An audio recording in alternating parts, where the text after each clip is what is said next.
in total. Not the quarter. I was saying you wanted to release.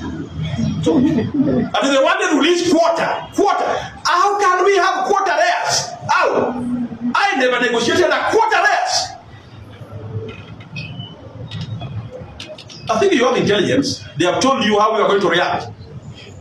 I want to tell lecturers have been informed that they are processing to release arrears in total, not quarter. So expedite the release of those arrears.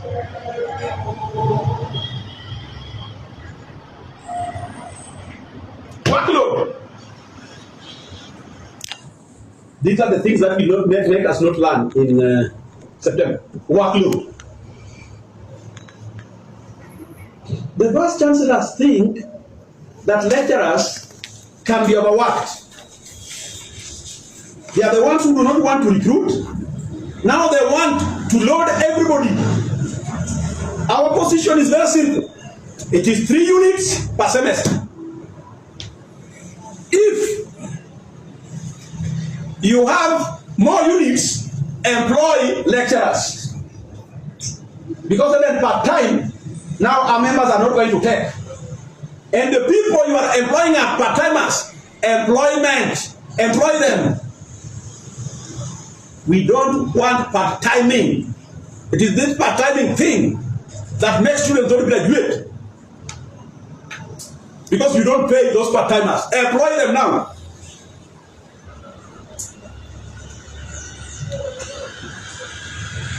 Class size. And this one I want to impress upon Commission for University Education. Can you do it? Lecturers are saying they are tired of teaching market or rallies. If you go to university lecture halls, you might think that you are addressing a public rally. A marketplace. And still you say we have quality education. And at the same time they are coming with a policy that you must mark within 2 weeks. How can you mark scripts for 1,000 students in 2 weeks? Is it possible? And teaching, how can you claim to be offering quality high education when you are teaching 1,000 students in one class? So lecturers are saying they are tired of teaching public rallies. They want to lecture and offer good education. So if what I've said here is not addressed before September,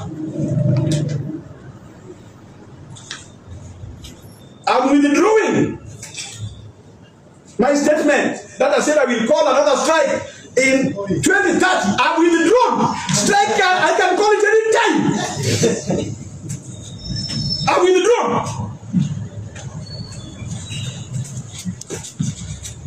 Have you got that? I'm withdrawn. I can call the strike any time from now. Thank you very much.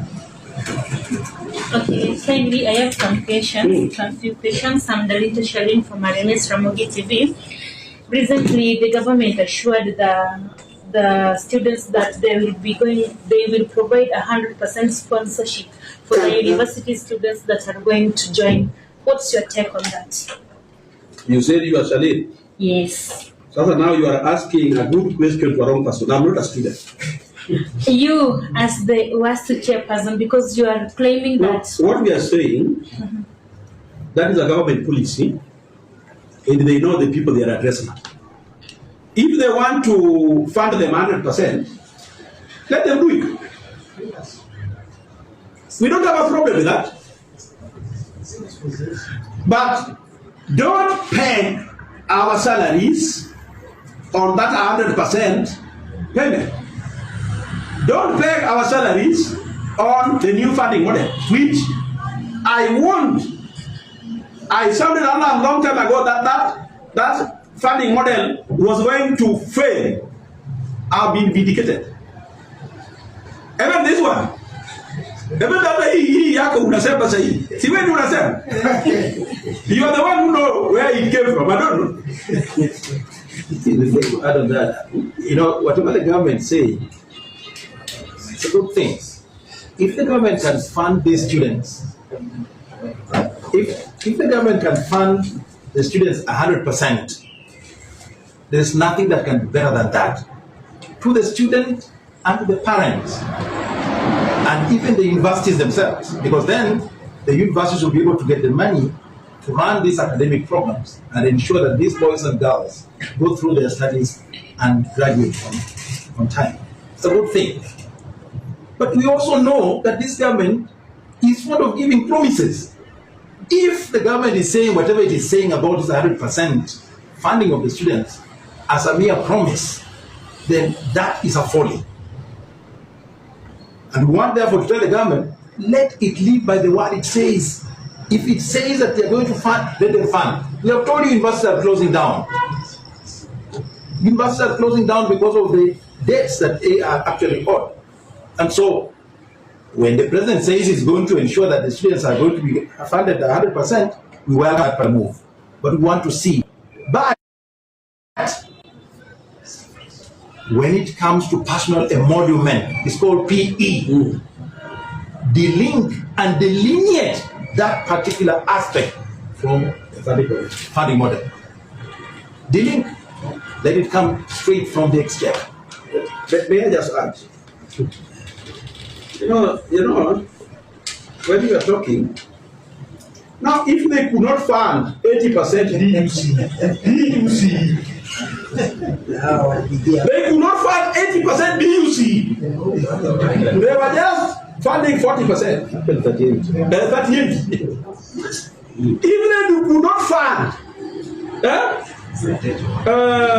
scholarship or health at 100%. So which miracle will now happen to this 100%? 80 you could not manage to fund. Universities are paying bills to the tune of 100 billion. For us to trust them, let them release 100 billion to universities. Clear all the pending bills. Then we can believe you. But in the absence of 100 billion, and you are telling us that now, or you have seen the light, that you are underfunding universities. Now you are going to fund everybody 100%. Tutaona tu. Si we are in Kenya. Serious. So ask them how they are going to now fund 100 if they do not fund 80. DUC. And they owe universities close to 100 billion. First of all, they should give universities their 100 billion. If the government can give universities 100 billion owed as pending bills, we will not have any problem in these public universities. But universities, academic staff, and KUSU shall not buy the politics of rhetoric and propaganda. No. And our salary. Yes. Don't ever imagine that we shall be paid from student fees. And don't release money to universities. Because once you release it, the tours that they will have going to Mombasa, I don't know what happened with Mombasa. Now every council member, every management is trooping to Mombasa. Because they have money in the university accounts. Our salary should be